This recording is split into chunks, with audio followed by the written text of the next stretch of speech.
샬롬, 이동춘 목사입니다. 오늘도 여러분의 삶이 주님의 평안으로 가득하시길 기원하며 하나님의 말씀을 나누겠습니다. 오늘 주시는 말씀은 갈라디아서 6장 1절로부터 5절의 말씀입니다. 형제들아, 사람이 만일 무슨 범죄한 일이 드러나거든 신령한 너희는 온유한 심령으로 그러한 자를 바로잡고 너 자신을 살펴보아 너도 시험을 받을까 두려워하라. 너희가 짐을 서로 지라. 그리하여 그리스도의 법을 성취하라. 만일 누가 아무것도 되지 못하고 된 줄로 생각하면 스스로 속임이라. 각각 자기의 일을 살피라. 그리하면 자랑할 것이 자기에게는 있어도 남에게는 있지 아니하리니 각각 자기의 짐을 질 것이라. 아멘.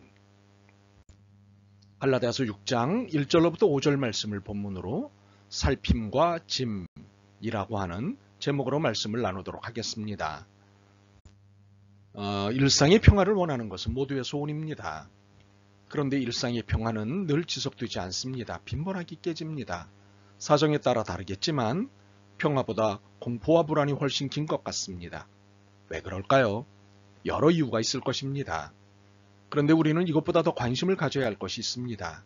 그리스도인은 현재적 불안과 공포에 대해 어떤 태도를 취해야 하는가에 대한 것입니다.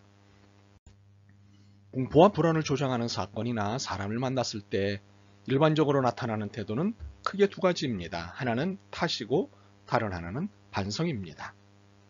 탓이란 이 나쁜 놈아 너 때문이야 라며 모든 것을 너의 문제로 모는 것입니다. 반성이란 왜 이런 일이 생겼을까? 내가 뭔가 잘못했거나 문제가 있구나 라며 모든 것에 자기 문제로 보는 것입니다. 이 태도 중 하나님은 어떤 모습을 보기 원하실까요? 1절입니다. 형제들아, 사람이 만일 무슨 범죄한 일이 드러나거든 신령한 너희는 온유한 심령으로 그러한 자를 바로잡고 너 자신을 살펴보아 너도 시험을 받을까 두려워하라. 어떤 사람이 죄를 저질렀는데 그 죄가 발각됐습니다. 얼마나 큰 죄인지는 모르겠지만 죄값을 치러야 하는 죄입니다. 사실 죄값은 응당 치러야 합니다. 그가 속한 공동체나 지역의 법 혹은 규칙에 따라 죄값을 치러야 합니다. 공동체의 안정과 평화를 위해서 말입니다. 만약 법이나 규칙이 없다면 어떤 일이 벌어질까요? 난장판이 될 것입니다. 사회의 질서가 무너지고 선과 악이 뒤죽박죽될 것입니다. 옳음과 착함인 선이 질서여야 하는데 옳지 않고 착하지 않은 악이 질서가 될 것입니다. 그렇기 때문에 안전과 안정을 위해 법과 규칙은 필요합니다. 성경도 이것에 대해서는 그 어떤 인정도 베풀지 않고 있습니다. 1절에서 보다시피 범죄한 사람을 바로 잡으라고 하시는 것이 그런 이유입니다. 바로 잡는다는 것은 단순 훈계의 정도가 아니라 체벌을 포함하는 것입니다. 지은 죄에 상응하는 죄값을 공동체가 정한 법이나 규칙에 의해 치르게 해야 한다는 것이지요. 그런데 여기서 정리를 하고 넘어가야 할 것이 있습니다. 악과 악한 행동을 제지하고 체벌하는 것과 악한 행동을 한 사람을 대하는 태도를 분리하라는 지시입니다. 이것은 행위와 사람을 구분하라는 말씀입니다. 대개 이 부분이 늘 논쟁이 되는 부분입니다. 어떻게 행위와 사람이 구분될 수 있느냐는 항의를 받습니다. 개념상으로는 구분이 될 수 있을지라도 실제로는 구분할 수 없지 않느냐는 것입니다. 이러한 비판에도 성경의 이 지침은 유효해야 합니다. 모든 피조물은 하나님의 창조물이기 때문입니다. 하나님께서 친히 창조하신 모든 피조물은 소중하기 때문입니다. 그러므로 행동과 사람을 구분해서 대하라고 말씀하신 것입니다. 형제들아, 사람이 만일 무슨 범죄한 일이 드러나거든 신령한 너희는 온유한 심령으로 그러한 자를 바로잡고. 신령한 너희는 예수님을 믿는 모든 사람입니다. 그러한 자는 범죄한 자입니다. 온유한 심령이란 부드럽고 따뜻한 마음 씀씀이입니다. 그러므로 이 말씀의 의미는 예수님을 믿는 사람은 범죄한 자를 바로잡을 때 부드럽고 따뜻한 마음으로 행동하라는 것입니다. 그렇다고 나긋나긋 사근사근 등과 같은 형용사는 떠올리지 마십시오. 온유한 마음으로 대하라는 것은 하나님의 창조물이니 인격적으로 대하라는 뜻입니다. 그의 인권도 존중하라는 뜻입니다. 이것은 그 누구도 예외를 두어서는 안 됩니다. 예외 규정은 없습니다. 만약 그렇다면 그는 하나님의 말씀을 따르는 것이 아니라 자신의 신념을 따르는 것입니다. 사실 신념을 따라 사는 것은 신앙으로 사는 것보다 쉽습니다. 그리고 얼마든지 가능합니다. 신앙을 따라 사는 것은 가능하지 못할 일이 너무 많습니다. 흉막범조차도 온유함으로 대해야 하기 때문입니다. 그러므로 그리스도인들은 불안과 공포를 일으키는 사건이나 사람에 대해 탓을 하는 사람이 되어서는 안 됩니다. 그런 일과 사람을 바로잡되 온유한 심령으로 그들을 대해야 합니다. 일탈 행동으로 욕을 해주고 싶은 사람들이 있습니다. 그러나 주님은 온유한 심령으로 그들을 대하라고 말씀하십니다.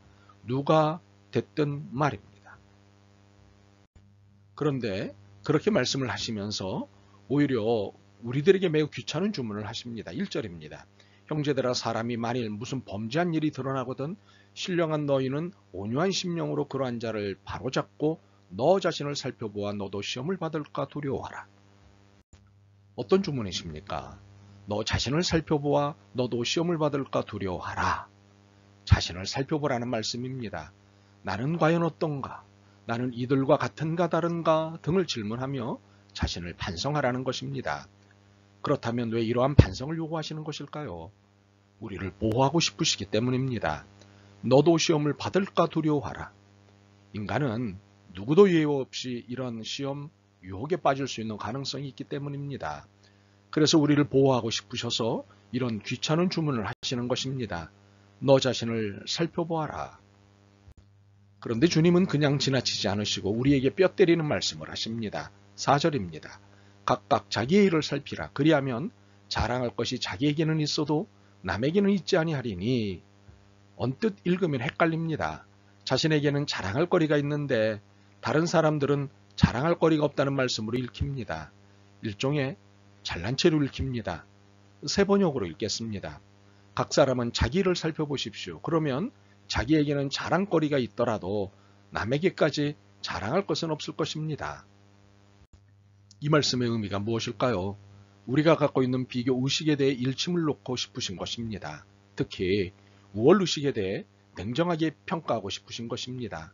자신이 누구보다 낫다고 평가할 때 이것은 자신만의 생각일 뿐 언제나 상대가 나보다 낫다는 사실을 놓친 채 혼자만의 자아도취에 빠진 것이라고 말씀하시는 것입니다. 이것은 신앙이 아니라고 말씀하시는 것입니다. 그렇다면 무엇이 신앙적 행동일까요? 3절을 잘 이해하는 것입니다. 만일 누가 아무것도 되지 못하고 된 줄로 생각하면 스스로 속임이라. 그렇습니다.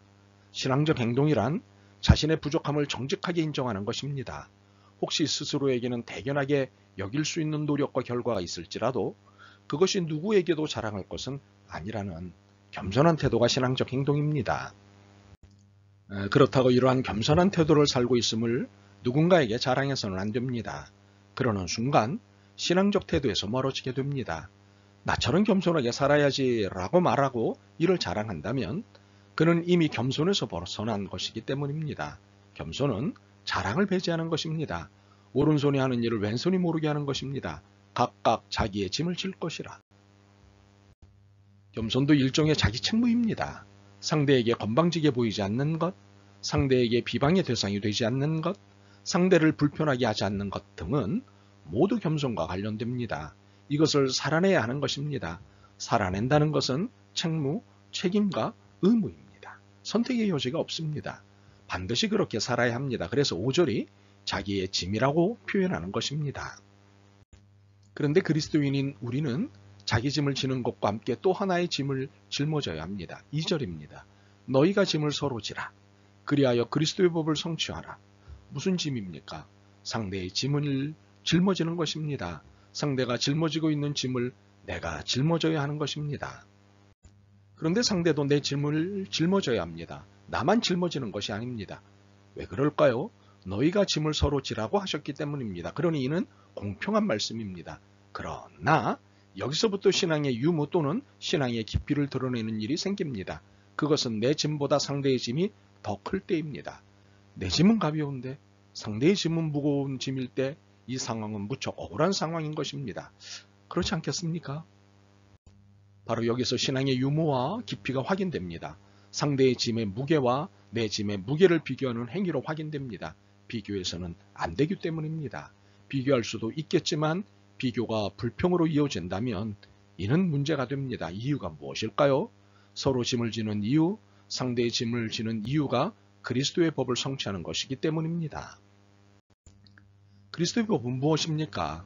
사랑입니다. 희생입니다. 그리고 헌신입니다. 종합하여 너를 위해 나를 다 내어줌입니다. 전문용어로 대속입니다. 그리스도께서 사셨던 이 대속의 삶을 그리스도인인 우리 모두가 이어가야 하는 것입니다. 이것이 그리스도의 법을 성취하는 것이고 이것이 신앙입니다. 너를 위해 나를 다 내어줄 때 진정한 반성의 완성이 이루어집니다. 그리고 하나 더 유념할 것이 있습니다. 우리가 짊어지는 상대의 짐에는 성도들끼리의 짐만 있지 않다는 사실입니다.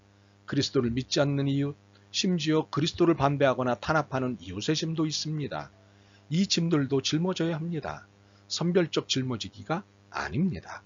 무조건적 짊어지기입니다. 그리스도의 대속은 이 세상 모두를 위한 사랑의 행위이기 때문입니다. 위기를 만나는 바로 그때 우리의 신앙의 진정성이 시험대에 오르는 것입니다. 과연 우리는 예수 그리스도를 바르게 그리고 깊게 신앙하고 있는지의 여부를 시험받게 되는 것입니다. 코로나19를 거치면서 우리가 만난 메시지는 매우 분명합니다. 함께 사는 것이 내가 살 수 있는 길이다 입니다. 결코 혼자만 잘해서도 혼자만 살겠다고 해서도 혼자만 잘 산다고 잘 사는 것이 아니라는 것을 분명히 경험했습니다. 그리스도인은 우리가 서로의 짐을 조건 없이 짊어질 때 세상은 그리스도의 법에 감동할 것입니다. 그리고 드디어 하나님의 구원의 역사가 전개될 것입니다. 참으로 만사를 탓으로 돌리지 않고 반성으로 여기는 여러분이 희망입니다. 아멘. 주님, 자신을 살피는 것을 심각하게 생각하지 않았습니다. 그리고 이웃을 살피는 데는 관심이 없었습니다. 회개합니다. 이웃을 살피고 이웃의 짐을 나누어 지겠습니다. 깨달음을 주셔서 고맙습니다. 예수 그리스도의 이름으로 기도드립니다. 아멘. 오늘도 여러분의 믿음과 삶을 응원합니다. 사랑합니다.